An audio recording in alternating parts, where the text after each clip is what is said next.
Welcome to Bite at a Time Books, where we read you your favorite classics one bite at a time. My name is Bree Carlile, and I love to read, and wanted to share my passion with listeners like you. All of the links for our show are in the show notes. Today, we will be finishing Emma by Jane Austen.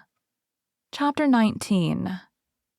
If Emma had still, at intervals, an anxious feeling for Harriet, a momentary doubt of its being possible for her to be really cured of her attachment to Mr. Knightley, and really able to accept another man from unbiased inclination, it was not long that she had to suffer from the recurrence of any such uncertainty. A very few days brought the party from London, and she had no sooner an opportunity of being 1 hour alone with Harriet than she became perfectly satisfied, unaccountable as it was, that Robert Martin had thoroughly supplanted Mr. Knightley and was now forming all her views of happiness.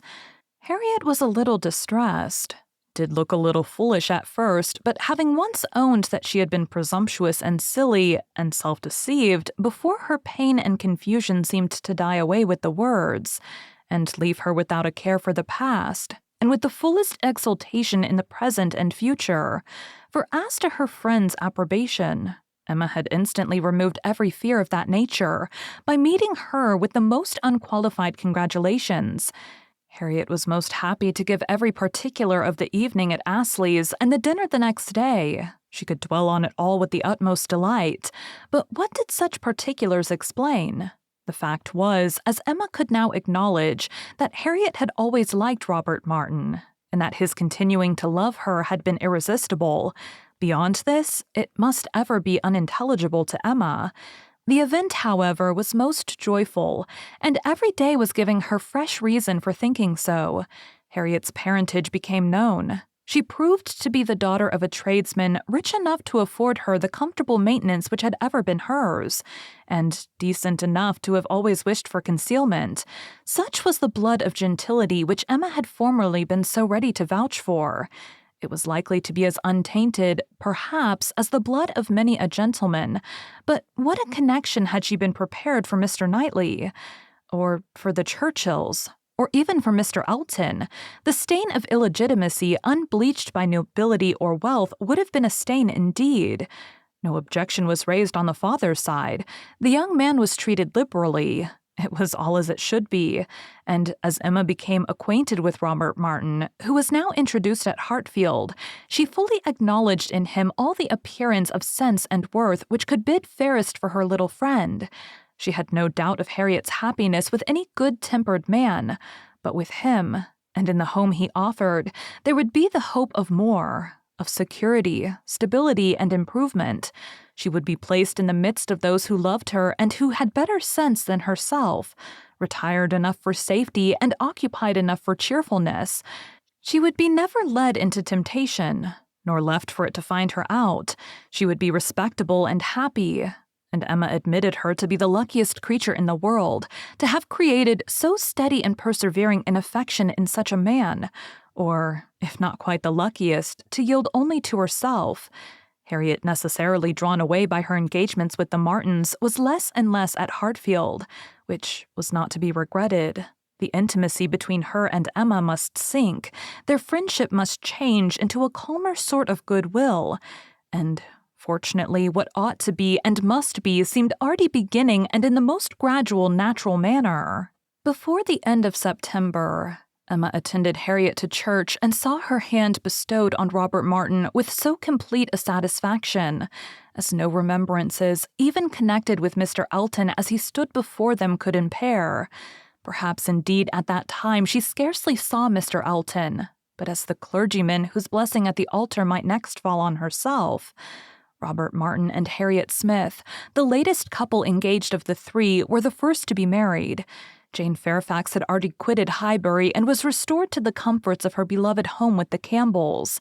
The Mr. Churchills were also in town, and they were only waiting for November. The immediate month was the one fixed on, as far as they dared, by Emma and Mr. Knightley. They had determined that their marriage ought to be concluded while John and Isabella were still at Hartfield, to allow them the fortnight's absence in a tour to the seaside, which was the plan. John and Isabella, and every other friend, were agreed in approving it, but Mr. Woodhouse, How was Mr. Woodhouse to be induced to consent? He who had never yet alluded to their marriage but as a distant event. When first sounded on the subject, he was so miserable that they were almost hopeless. A second allusion indeed gave him less pain. He began to think it was to be and that he could not prevent it. A very promising step of the mind on its way to resignation. Still, however, he was not happy. Nay, he appeared so much otherwise that his daughter's courage failed.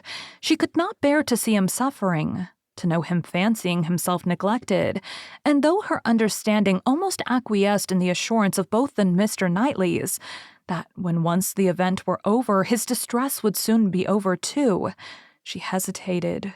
She could not proceed.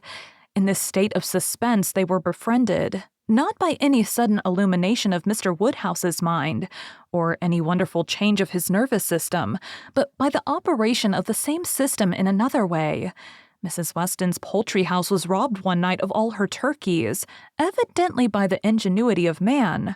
Other poultry yards in the neighborhood also suffered. Pilfering was housebreaking to Mr. Woodhouse's fears. He was very uneasy, and but for the sense of his son-in-law's protection, would have been under wretched alarm every night of his life. The strength, resolution, and presence of mind of the Mr. Knightleys commanded his fullest dependence.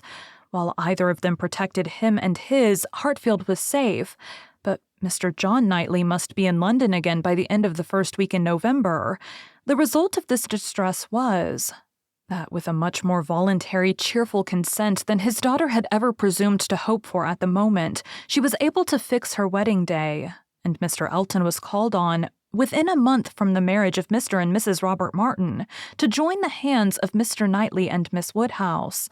The wedding was very much like other weddings, where the parties have no taste for finery or parade, and Mrs. Elton, from the particulars detailed by her husband, thought it all extremely shabby and very inferior to her own. Very little white satin, very few lace veils, a most pitiful business. Selina would stare when she heard of it. But in spite of these deficiencies, the wishes, the hopes, the confidence, the predictions of the small band of true friends who witnessed the ceremony were fully answered in the perfect happiness of the union. Thank you for joining Bite at a Time Books today, while we read a bite of one of your favorite classics. All of the links for our show are in the show notes. Again, my name is Bree Carlile, and I hope you come back tomorrow while we take a new bite of Anne of Green Gables.